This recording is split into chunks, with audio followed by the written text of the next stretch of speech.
Good morning বন্ধুরা, আশা করি সমস্ত বন্ধুরা অনেক অনেক ভালো আছেন। আমার নিউ ব্লগে সবাইকে স্বাগত। আমি ফুল লুকটা একবার শেয়ার করলাম, সাজার পর আমাকে কেমন লাগছে কমেন্টে জানাবেন। আজকে শ্রাবণ মাসের প্রথম সোমবার, তাই ভোলে বাবার কাছে পুজো দিতে যাব। দুধ, সিদ্ধি, গঙ্গাজল, মধু, ধূপ, মোমবাতি, ফুল নিয়ে নিয়েছি। এবারে পুজো দিতে যাব। রোডের ধারেই শিব মন্দির আর ফুলের দোকান আর সন্দেশ, ওখান থেকেই সন্দেশটা নিয়ে নিলাম।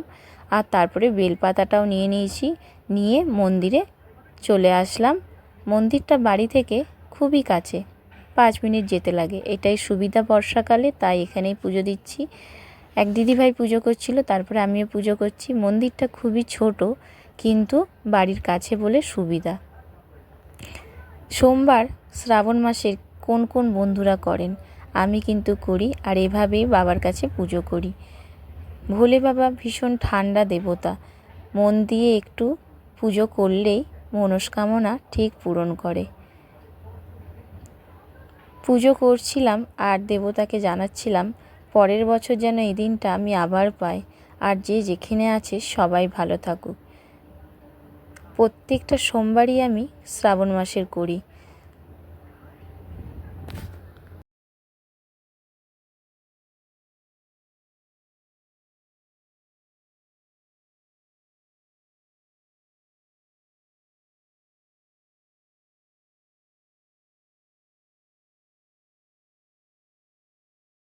ভোলে বাবার কাছে পুজো দেওয়ার পর ধূপ মোমবাতি জ্বালছি, জেলে দেবতাকে যে দেখাবো সেটা আমি আর পারছিই না। কিছুতেই ধূপ মোমবাতি আমি জ্বালতেই পারছি না। সত্যি কথা বলতে, বাড়ি থেকে যখন বেরোচ্ছিলাম ঝিরিঝিরি বৃষ্টি পড়ছিল, ধূপ মোমবাতিটা ভিজে গেছে। আর তার মধ্যে গাড়ির রাস্তা, হাওয়া আসছে, কিছুতেই জ্বালতে পারছি না। এক দিদিভাই আমার পেছনে ছিল, উনিও পুজো দিতে এসছে, উনি হাত দিয়ে ঘিরল, তারপরে ধূপ মোমবাতিটা জ্বালতে পারলাম।